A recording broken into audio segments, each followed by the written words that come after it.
할렐루야. 오후에 오신 우리 청복의 모든 성도님을 환영하고 축복합니다. 우리 좀 옆 사람 보면서 이렇게 고백했으면 좋겠습니다. 하나님은 살아계십니다.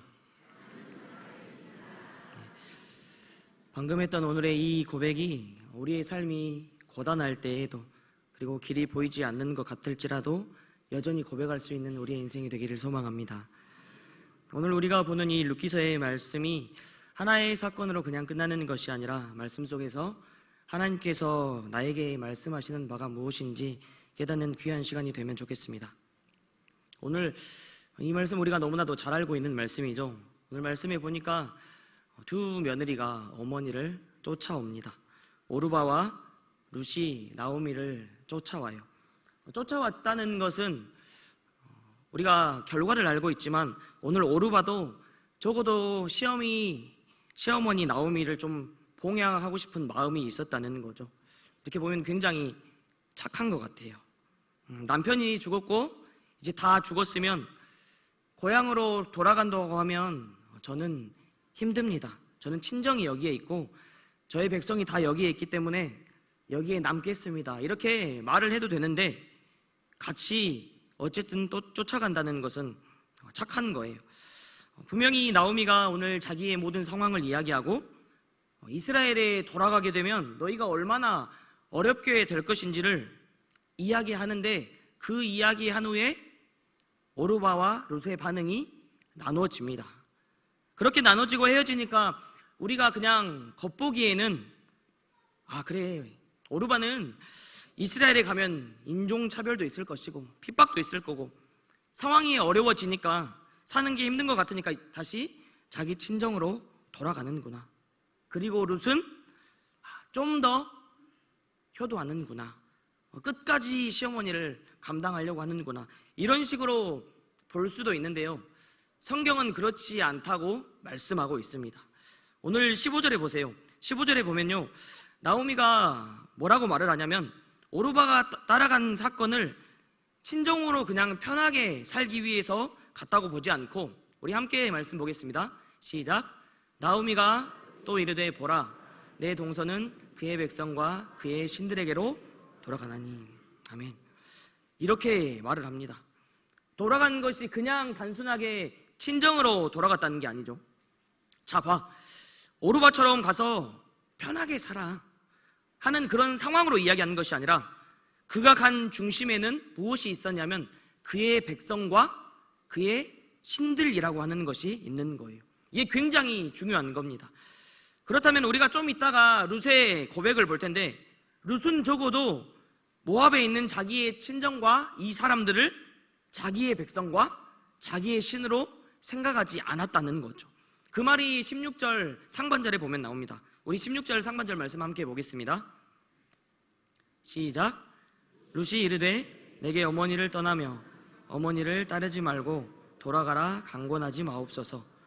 어머니께서 가시는 곳에 나도 가고 어머니께서 머무시는 곳에 나도 머물겠나이다. 네, 여기까지만 하면요, 여기까지만 하면 어떤 며느리일까요? 훌륭하죠. 여기까지만 하면 훌륭한 며느리예요. 그런데 그 이유를 봤더니 하반절에 보니까 뭐라고 이야기를 합니까? 어머니의 백성이 나의 백성이 되고 어머니의 하나님이 나의 하나님이 되시리니. 이렇게 고백을 해요. 오르바처럼 그의 백성과 그의 신들에게로 가라고 했는데 룻은 뭐라고 말을 하냐면 나의 백성은 이제 어머니의 백성이 나의 백성이고 어머니의 하나님이 나의 하나님입니다. 그러니까 본질에 들어갔던 이게 달라지는 거예요. 이게 또 어디서 나오냐면요, 구약 성경 출애굽기에 보면 나와요. 우리 출애굽기 1장 8절에서 10절 말씀을 한번 쭉 보겠습니다. 한번 볼게요. 시작. 요셉을 알지 못하는 새 왕이 일어나 애굽을 다스리더니 그가 그 백성에게 이르되 이 백성 이스라엘 자손이 우리보다 많고 강하도다. 자, 우리가 그들에게 대하여 지혜롭게 하자. 두렵건대 그들이 더 많게 되면 전쟁이 일어날 때 우리 대적과 합하여 우리와 싸우고 이 땅에서 나갈까 하노라 하고. 이 이유 때문에요, 바로가 이스라엘 백성들을 핍박합니다. 그리고 이것이 결과적으로 아이들을 나일강가에 빠뜨리는 사건으로까지 확대가 돼요. 여기서 바로의 마인드를 보면요, 1장 9절에 보면요, 바로가 이런 말을 해요. 그가 그 백성에게 이르되 이 백성 이스라엘 자손이 우리보다 많고 강하도다. 이걸 이야기하는 거예요. 자, 요셉이 총리로 있을 때요, 요셉과 그의 모든 형제들이 어디로 오죠? 애굽으로 들어와요. 70명이 들어옵니다. 그 70명이 400년 전에 애굽으로 들어와요. 그리고 이제 400년이 지났습니다. 자, 문제입니다. 그러면 이 사람들은 애굽 사람입니까? 이스라엘 사람입니까? 이스라엘이요? 정말 그렇게 생각하십니까? 간단하게 제가 다시 한번 묻겠습니다. 한국인이 미국에 갔어요. 그리고 그 미국에서 400년을 살아갑니다. 그러면 미국 사람입니까? 한국 사람입니까? 예, 미국 사람이잖아요. 왜? 한국말 다 까먹고 한국말을 못해요. 영어하고 살 텐데. 그리고 자기들도 살아가면서 한국 사람이라고 이야기를 할까요? 미국 사람이라고 이야기를 하겠죠. 일단 말이 안 되잖아요. 말이 안 되는데 무슨 한국 사람이겠어요? 그러니까 벌써 동화된다는 거죠. 근데 400년이 지났는데 오늘 이 바로의 생각이 이스라엘 백성들이 뭐가 되지 않은 거예요? 동화되지 않은 거예요. 여전히 그들은 어떤 백성입니까? 다른 백성이에요. 다른 백성. 다른 백성이기 때문에 아이를 낳고 강해지는 게 문제가 되는 거예요. 만약에 내 백성이 많아진다면 무엇이 문제가 되겠습니까? 내 백성이 됐는데 걔네들이 왜 떠날 생각을 하겠습니까? 전제가 뭐냐면요, 400년이라는 세월이 지났는데 여전히 애굽에 동화되지를 않는 거예요. 애굽 백성이 되지 않는 거예요. 그들의 신과 그들의 백성이 되지 않는 걸 지켜가고 있었다는 겁니다. 그렇기 때문에 바로가 생각했을 때 다른 백성이고 다른 신을 섬기니까 핍박이 들어가기 시작하는 거죠. 근데 오늘 놀라운 게 뭐냐면요, 다시 룻기서로 와가지고 오르반은 결정적인 순간에 자기가 결정하는 그것이 뭘 붙잡았냐면, 상황의 어려움을 듣고 나서도 여전히 나의 신이 룻과 같이 하나님이었다면 똑같이 룻과 같이 고백을 했을 거예요. 아니요, 어머니, 이제 나는 모압 자손이 아니라 당신이 섬기는 하나님이 나의 하나님이고 당신에게 속해 있는 그 백성, 이스라엘 백성에 속하게 될 것입니다. 그렇게 고백했겠지요. 그런데 오르반은 그렇게 하지 않았다는 거예요. 상황과 어려움을 딱 듣는 순간 어떻게 했냐면 자기 속에 있는 것, 자기 신을 의지하게 됐다는 겁니다. 결국 자기가 의지하는 쪽으로 가게 되어 있어요. 상황과 어려움이 오면요, 의지하는 쪽을 택할 수밖에 없다는 거죠. 사랑하는 성도 여러분, 우리는 이 땅을 살아가면서 항상 뭘 하게 되냐면요, 선택이라는 것을 하게 되어 있습니다. 선택을 할 때 우리는 무엇을 선택할까요? 우리 속에 있는 것을 선택하게 돼요. 자기 속에 있는 것이 그때 나오는 거예요. 그러니까 우리가 신앙의 실력이 언제 드러나냐면, 평소에 이렇게 충만할 때는 우리의 실력이 드러나지 않습니다. 충만할 때는 다 믿음이 좋게 보이죠. 그런데 끝자락에 서게 되면 그때 우리의 신앙의 실력이 드러나는 거예요. 하나님은 그걸 보시고 우리를 판단하시겠죠. 오늘 오르반은 뭘 결정하냐면, 상황과 어려움 속에 친정을 택한 것이 아니라 그의 신과 그의 백성을 선택했다는 거예요. 이게 오르바의 결정이었습니다. 그리고 가버렸습니다. 모압 신은요, 그모스라는 신입니다. 인신 제사를 드리는 신이에요. 그리고 신들이라고 하는 것은 다신교를 믿었습니다. 여호와 하나님을 믿은 게 아니라 여러 신들, 다신교를 믿었는데 그 중에 주신이 그모스일 뿐이에요. 그리고 그들의 신들에게 돌아가 버렸습니다. 자기가 의지하는 곳으로 가게 된 거예요. 그런데 이 오르바와는 다르게 룻이 가지 않는 거예요. 그래서 나오미가 다시 룻에게 말하는 거죠. 야, 봐라, 오르바처럼 너도 그의 백성과 그의 신들에게로 돌아가라. 그랬더니 이제 뭐가 나오는 거죠? 룻 안에 있는 진실, 그 진짜가 나오는 거예요. 그 진짜가 이제 16절과 17절의 고백입니다. 16절 상반절 말씀에 보면요, 우리 함께 보겠습니다. 시작.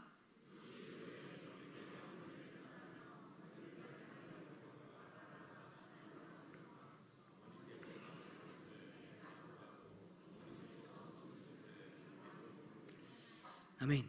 예, 여기까지요. 머물겠나이다. 내가 어머니를 따라가서 어머니 있는 곳에 함께 있는데요, 이 룻이 그 함께 있는 곳을 알고 있는 거예요. 그러니까 불편한 상태에서 어머니를 따라가겠다는 거죠. 지금 나오미의 상태는 어떻습니까?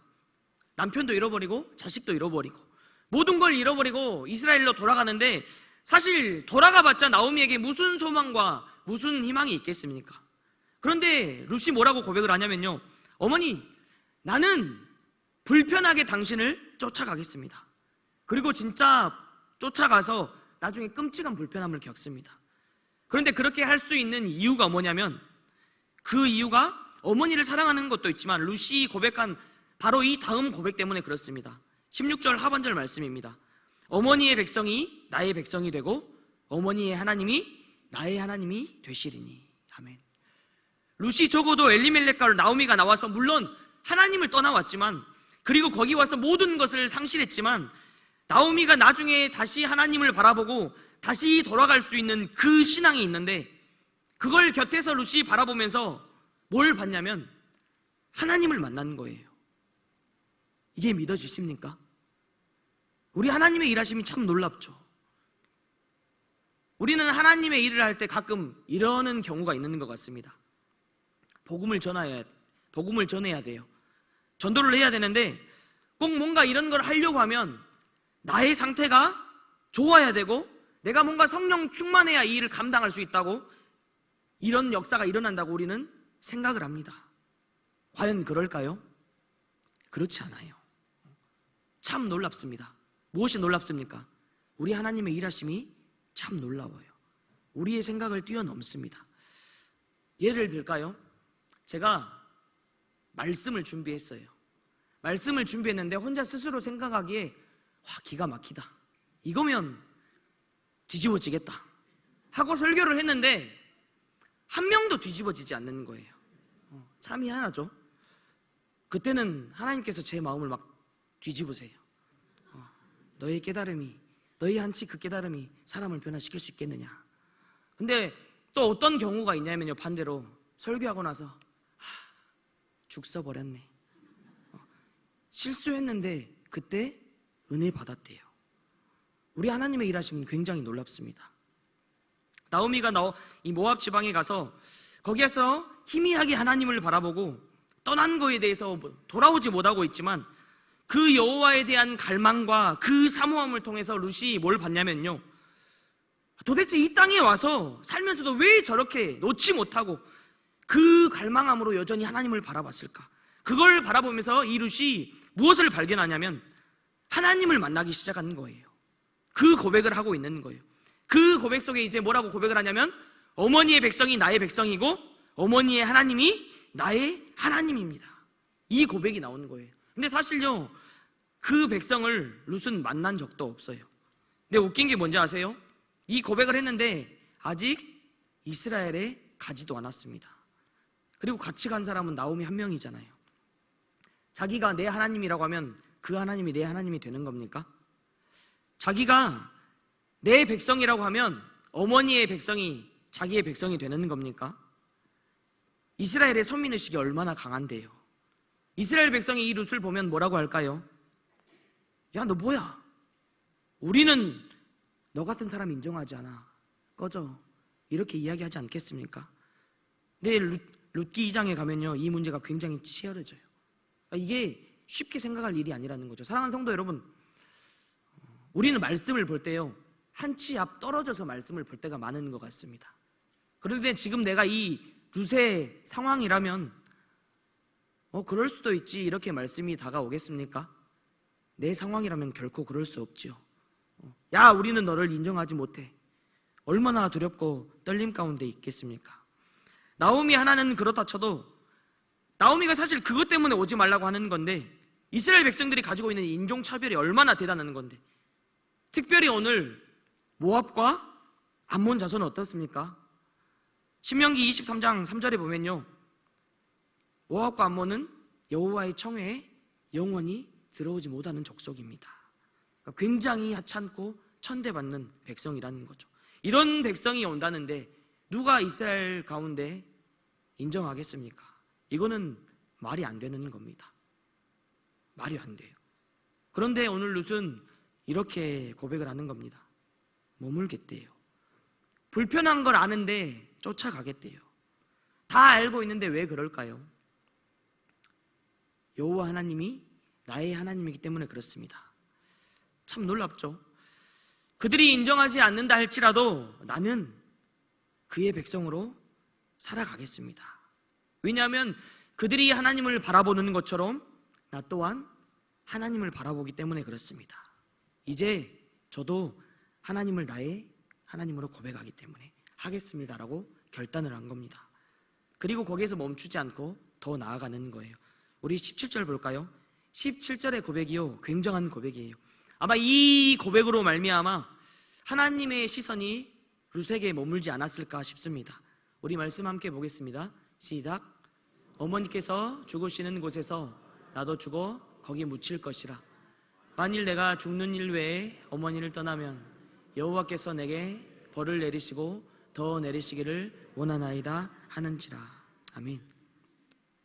이 말을 듣고 나서 이제 나오미가 룻이 자기와 함께 가기로 굳게 결심함을 보고 더 이상 그에게 말하기를 그쳤습니다. 이 고백을 듣고요. 이 고백이 얼마나 대단한 고백이길래 그럴까요? 죽기까지 충성하겠습니다. 그런 각오이기 때문에 그럴까요? 아니요. 그거보다 훨씬 더 중요한 것이 있습니다. 룻의 고백 가운데 어머니의 백성이 나의 백성이 되고 어머니의 하나님이 나의 하나님이 되시리니, 여기까지는 사실 누구도 고백하냐면 이스라엘 백성들도 고백하고 있는 거예요. 수없이 고백하고 있는 고백입니다.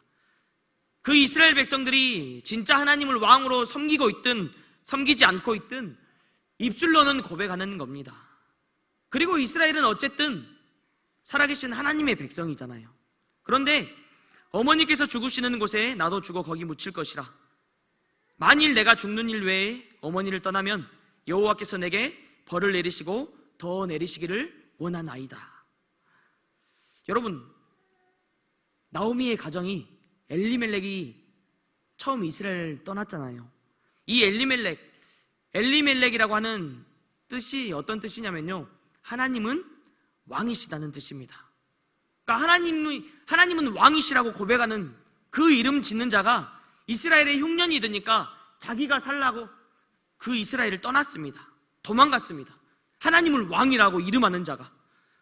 하나님을 왕이라고 인정하면 그 사람은 어디에서 죽어야 합니까? 이스라엘에서 죽어야죠. 왕 앞에서 죽어야죠. 그런데 그들은 오히려 살려고 도망갔는데 저기 모압 여인, 그것도 정확히 하나님의 음성을 들은 것도 아닌데 이 나오미와 그 도망간 자를 통해서 하나님을 만난 룻은 뭐라고 고백하냐면 나는 죽는 일 외에 하나님을 떠나지 않겠다는 겁니다. 사실 이 고백은 누가 해야 합니까? 이스라엘 백성들이 해야 되거든요. 하나님이 이스라엘 백성들을 통해서 듣고 싶은 고백이거든요.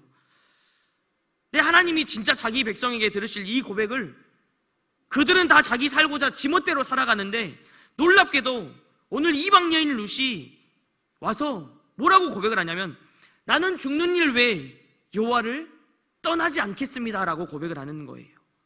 내가 불편하게 살다가 죽어도 저는 하나님 앞에서 죽겠습니다. 이것이 이방 여인 룻의 고백이었습니다. 사랑하는 성도 여러분, 여러분 안에는 이 룻과 같은 고백이 있습니까? 혹 이스라엘 백성들과 같이 늘 예배의 자리에 있는 것으로 안주하며 만족하고 있지는 않습니까? 오늘 룻은 결정적인 순간에 하나님을 고백했습니다. 그리고 그 선택으로 말미암아 고단한 삶을 실제 맞이하며 살아가게 됩니다. 그런데 오늘 이것이 저와 여러분에게 듣기 원하시는, 우리 하나님이 듣고자 하시는 고백이 아닐까요? 사랑하는 성도 여러분, 우리 예배의 자리에 만족하지 않았으면 좋겠습니다. 삶 속에서 치열하게 하나님의 자녀로 살아가시고 결단하시고 혹 하나님의 이름 때문에 내가 고단한 길을 겪게 된다면, 어려움을 겪게 된다면 우리는 그 길을 마땅히 걸어야 합니다. 그렇게 고백하기를 원하십니까? 지금은 예배가 하나님께 예배하기에 너무 편한 시대에 우리는 살아가고 있습니다. 하나님을 예배한다고 해서 누가 핍박하는 일도 거의 없고요. 예배의 자리에 간다고 해서 누가 손가락질하는 일도 거의 없습니다. 얼마나 우리가 편하게 살고 있는지 모르겠습니다. 근데 편안할수록, 좋은 시대일수록 우리는 더 하나님 앞에서 경각심을 가지고 살아가야 합니다. 사랑하는 성도 여러분, 오늘 이 예배가 내가 하나님께 드릴 수 있는 마지막 예배였다면 지금과 같이 예배를 드리고 있겠습니까? 제가 청년들에게 물었어요. 사교구 청년들에게 그렇게 물었던 것 같아요. 이제 하나님께 예배 드릴 수 있는 게 기회가 딱 한 번 있다면 어떻게 드리겠습니까? 물었더니 그 예배가 기다려지지 않는다는 그런 이야기를 했던 것 같아요. 우리 늘 예배 가운데 설 때마다 좀 그런 마음으로 섰으면 좋겠습니다. 하나님, 지금 드리는 예배가 제 인생에 있어서 마지막 예배입니다. 그런 생각으로 하나님 앞에 나아간다면 이런 모습이 아니라 정말 100%의 신앙을 끄집어내서 우리가 하나님을 예배하지 않겠습니까? 우리는 마지막 시대를 살아가고 있습니다. 이 마지막 시대에 지금 신앙에 안주하지 마시고 더욱더 발버둥치며 주님을 닮아가기를 원하는, 오늘 이 룻과 같은 고백을 하나님께 올려드리는 저와 우리 청복의 모든 성도들이 되기를 주님의 이름으로 축복합니다. 기도하겠습니다.